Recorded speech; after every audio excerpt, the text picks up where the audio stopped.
Now, I prepare menudo for tomorrow. Siyempre, palalambutan muna. This is a Tagalog version menudo. Anyway, yan, pinag-mix-mix ko na siya.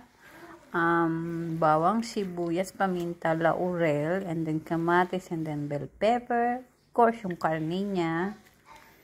Then, cheese, and then a little bit butter. So, imimix lang natin siya for like 15 minutes to 20 minutes like that. Tapos, sasalang na natin siya para palambutan.